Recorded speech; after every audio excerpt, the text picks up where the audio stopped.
Hoy vamos a hablar de la historia de la independencia del Brasil, una historia bastante interesante y curiosa debido a que es una independencia muy sui generis si se le compara con la de sus vecinos hispanoamericanos. Para comenzar a hablar de ella tenemos que ubicarnos en la Europa a inicios del siglo XIX y en este punto pues tenemos que hablar de la estrella del momento que es Napoleón Bonaparte. Para este momento, en 1807, les pido que nos ubiquemos, Napoleón tenía básicamente a Europa patas arriba y estaba bastante obsesionado con derrotar a los que eran sus enemigos naturales, su némesis, el Imperio Británico. Él ya había notado que no los podía derrotar en el mar y por lo tanto tampoco los podía invadir. La historia ya había demostrado que no se puede invadir a los ingleses ni a los rusos. Por lo tanto, optó por otra estrategia: implementar un bloqueo comercial, el cual consistía en prohibir dentro de la medida de lo posible el comercio de productos ingleses con otras naciones europeas. Para poder lograr esto, naturalmente tenía que hacerse con el control de los puertos principales en Europa, dentro de los que estaban, por supuesto, los puertos portugueses. ¿Cuál era el problema? Los Braganza, la familia real portuguesa, eran aliados de la corona británica. De manera que los franceses dijeron básicamente o cierran los puertos o lo llenamos de plomo. Acá pasa algo importante y con más repercusiones en la historia y es el Tratado de Fontainebleau. Un tratado que hacen los españoles y los franceses para invadir Portugal. En este tratado, el rey Carlos IV de España permite el tránsito de tropas francesas por su territorio para que marchen a Portugal. Y obviamente los españoles también enviarán tropas. De por sí son los primeros en enviar. Y lo es porque si bien los españoles y los franceses ya habían tenido acuerdos previos para luchar contra los ingleses, por ejemplo, esto se deriva a la famosa batalla de Trafalgar, donde los británicos derrotan a una coalición franco-española. Estos no habían supuesto el tránsito libre de tropas francesas por el territorio español, de manera que Carlos IV se enfrenta a un escenario un tanto curioso, pues tiene un vecino que está haciendo la guerra, invadiendo el continente, y este vecino le dice, o al menos al representante en la firma del Tratado de Fontainebleau, que si pueden sus tropas pasar por su territorio y que no va a suceder nada malo. Y Carlos IV dice, claro que sí, que es lo peor que puede pasar. Y como ya sabemos, los franceses ocuparon, invadieron España. Es una decisión que, como ya dije, es un poco cuestionable, pero como todo en la historia hay bastantes factores de por medio. Por ahora solo pregunto, ¿qué hubieran hecho ustedes? Continuando con los Braganza, el príncipe regente Juan VI, el cual era regente, pues su madre, la reina María, era una señora senil que no podía gobernar, decide huir a sus territorios americanos, es decir, a Brasil. Los ingleses quedan maravillados con esta decisión, pues están bastante interesados en expandir su comercio a Brasil, aunque ya lo estaban haciendo, pero de forma ilegal mediante el contrabando, y pues ahora lo quieren hacer legalmente. Cuentan los relatos que cuando los franceses llegaron a los puertos de Lisboa, vieron a lo lejos a la familia real y a las cortes huyendo, escoltadas por los buques de guerra ingleses. Esto suena muy bien, pero probablemente no fue así, porque oficialmente los franceses llegaron 1 o 2 días después de la huida de la familia real. Y unos dicen 10.000, otros dicen 15.000 miembros de las cortes, dentro de los que estaban miembros del clero, la aristocracia, altos cargos, etc. Eventualmente la familia real llegaría a Brasil el 22 de enero de 1808, casi 2 meses de viaje cruzando el Atlántico, y posteriormente se asentarían en Río de Janeiro. Juan VI estaba muy preocupado porque Río de Janeiro fuera una digna capital de su imperio. Así que comenzó una serie de reformas políticas, administrativas, culturales, pero sobre todo y de forma perentoria económicas. Como es sabido, la colonia tenía prohibida la importación e exportación de productos con otras naciones que no fueran la metrópoli, es decir, Portugal. Pero ahora Brasil estaba abierto al comercio con el mundo, especialmente con los países amigos, que por amigos nos referimos básicamente a los ingleses. Era tanta la predilección por los ingleses que sus productos tenían aranceles más bajos que los mismos productos de Portugal. Para variar, los ingleses estaban saliendo ganadores con todo esto porque expandían su comercio y de paso aseguraban un aliado estratégico en América del Sur. Recordemos, por favor, que los ingleses estuvieron históricamente obsesionados con América del Sur y las colonias hispanas. El siglo pasado ya habían intentado invadir Cartagena de Indias, pero el español Blas de Lezo los humilló, y un poco antes de los hechos acá narrados, hicieron unas invasiones al Virreinato de la Plata, que también terminaron mal para ellos. En un principio, los comerciantes y/o naciente burguesía brasileña estaban muy felices, pues creían que iban a tener el mundo por conquistar con sus productos. Después vieron que más bien fueron los productos ingleses los que terminaron conquistándolos a ellos. Mientras tanto, Juan VI estaba fundando o abriendo instituciones a diestra y siniestra para garantizar la gobernabilidad del reino. Entre estos, el Banco de Brasil o la bellísima Biblioteca Nacional de Río de Janeiro. Pero entre 1814 y 1815 pasó algo fundamental, y es que la derrota de Napoleón era inminente. Ya en 1814 la coalición de Inglaterra, Austria, España, Rusia, etc. entraron a París e hicieron retroceder a Napoleón y aparentemente lo hicieron rendirse. No fue así, Napoleón quería seguir peleando, así que siguió peleando, reunió un ejército, elevó los ánimos de Francia de nuevo, pero fue derrotado finalmente en la famosa batalla de Waterloo.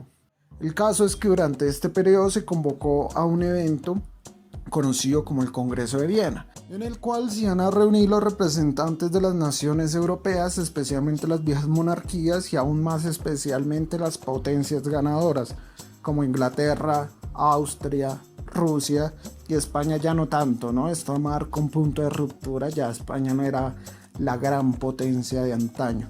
El caso es que acá iban a discutir cómo iban a reordenar el continente, pues Europa estaba patas arriba por culpa de las guerras napoleónicas. Y sobre todo, iban a discutir algo que los preocupaba bastante y se trataba de las consecuencias de la Revolución Francesa. Las monarquías estaban cansadas de las ideas liberales, estaban cansadas de las revoluciones, de los intentos de revoluciones, de cualquier cosa que se asemejara a una idea revolucionaria liberal. Por supuesto, los Braganza querían tomar parte de este magno evento, pero tenían un problema de legitimidad, pues eran una monarquía que seguía gobernando desde una colonia, y como ya sabemos, las colonias tenían un estatus menor que las metrópolis. Y por otro lado estaban los nacionalistas portugueses que estaban tocando los huevos y estaban diciendo, oiga, si Napoleón ya cayó, si ya fue derrotado, ¿por qué nuestros reyes no vuelven a Lisboa? ¿Por qué no vuelve la monarquía a nuestro país y gobierna el reino desde acá, desde Europa?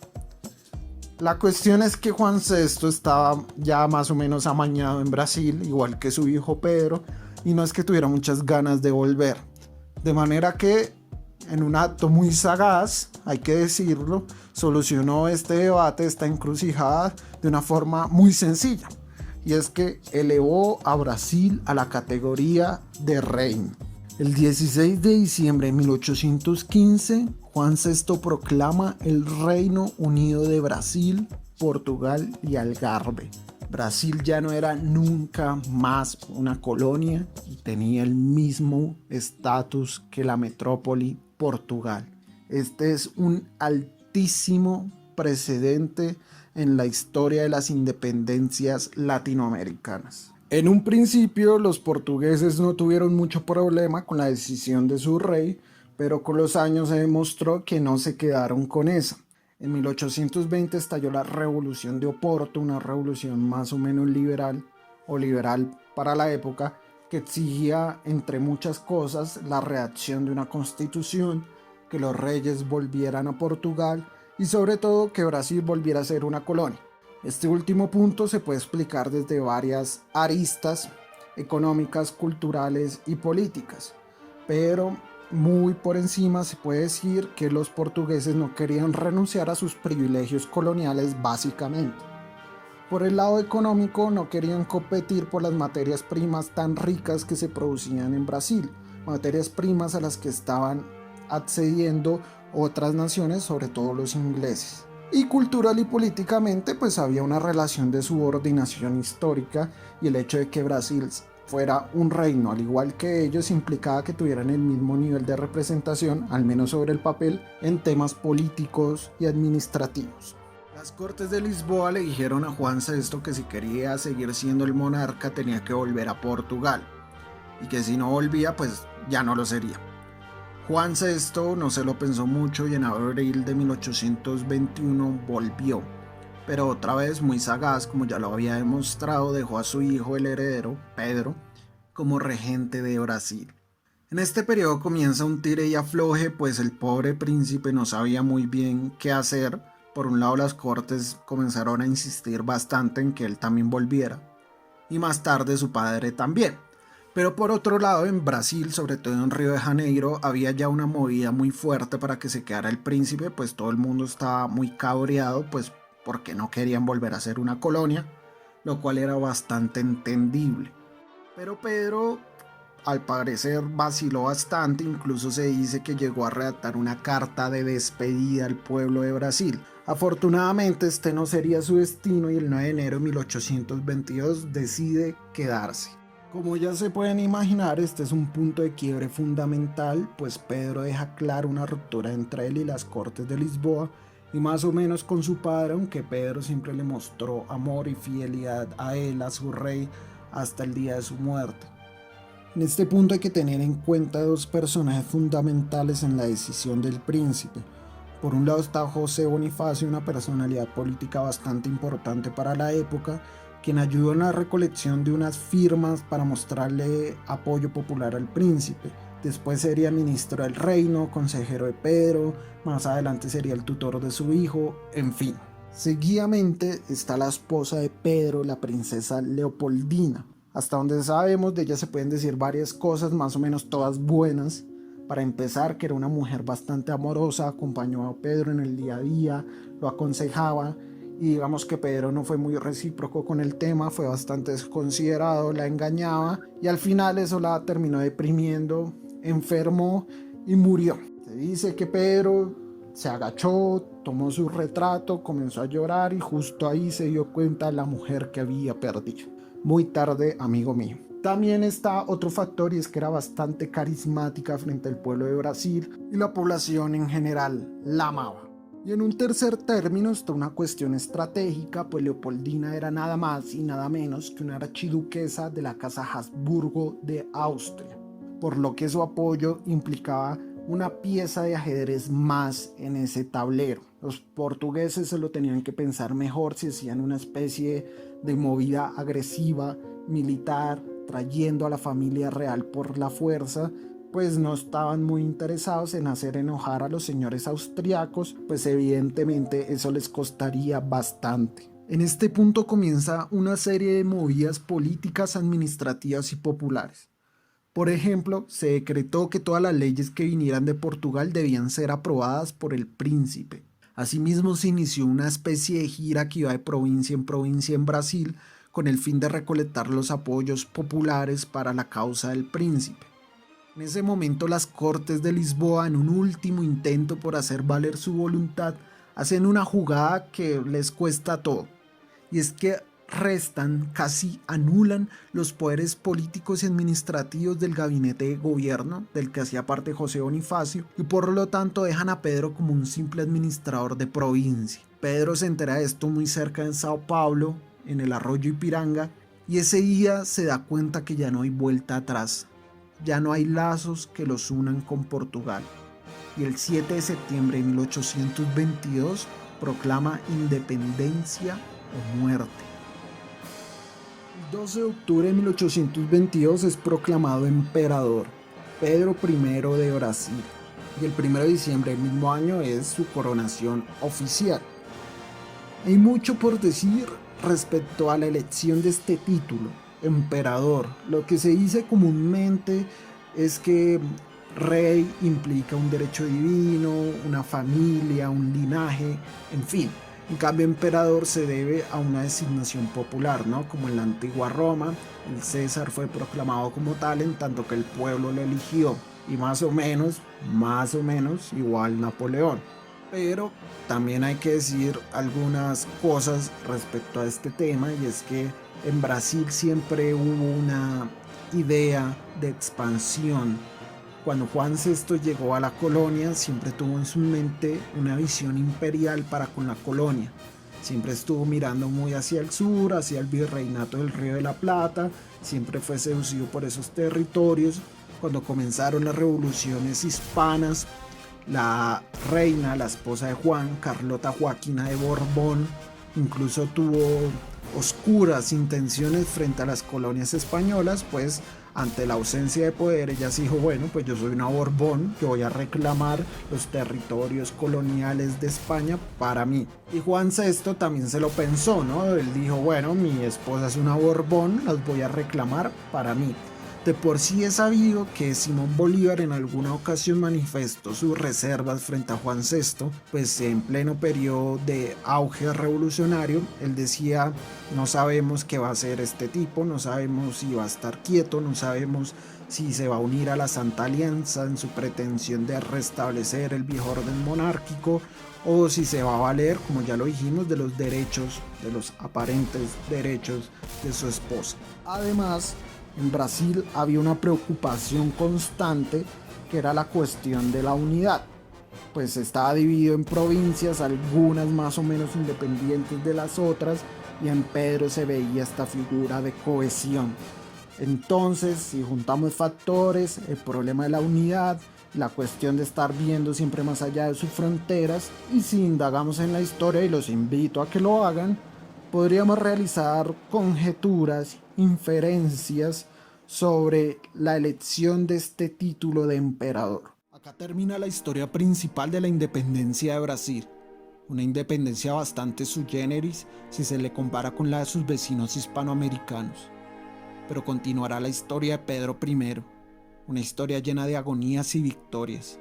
Tendrá que abdicar al trono y dejar a su pequeño hijo Pedro II, quien más adelante será el último emperador de Brasil. También tendrá que volver a Portugal, pero a luchar una guerra contra su hermano, Miguel I, quien toma el trono para sí, y Pedro decide luchar por los derechos de su hija, María II. En este proceso obtendrá la victoria, pero morirá en 1834. En este punto me gustaría leer una cita de la novela El Imperio eres tú de Javier Moro, una novela bastante recomendada si se quiere ahondar en la historia de Pedro y la independencia de Brasil. Dice así: a las 2 de la tarde del 22 de septiembre de 1834, mientras el sol iluminaba los campos dorados de los alrededores de Queluz, Pedro de Braganza y Borbón exhaló su último suspiro en la misma cama que le había visto nacer. Murió en mis brazos, escribió Amelia a sus hijastros en Brasil, y jamás hubo una muerte más tranquila. Javier Moro también señala en su novela, abro comillas, quizá la necrológica más curiosa la hizo Evaristo de Veiga, el más acérrimo de sus adversarios políticos en Río, quien al recibir la noticia tuvo la nobleza de reconocer: la providencia convirtió al príncipe en un poderoso instrumento de liberación. Si existimos como cuerpo de nación libre, si nuestra tierra no fue recortada en pedazos de pequeñas repúblicas enemigas, dominadas por la anarquía y el espíritu militar, se lo debemos mucho a la decisión que tomó de quedarse entre nosotros, de soltar el primer grito de nuestra independencia.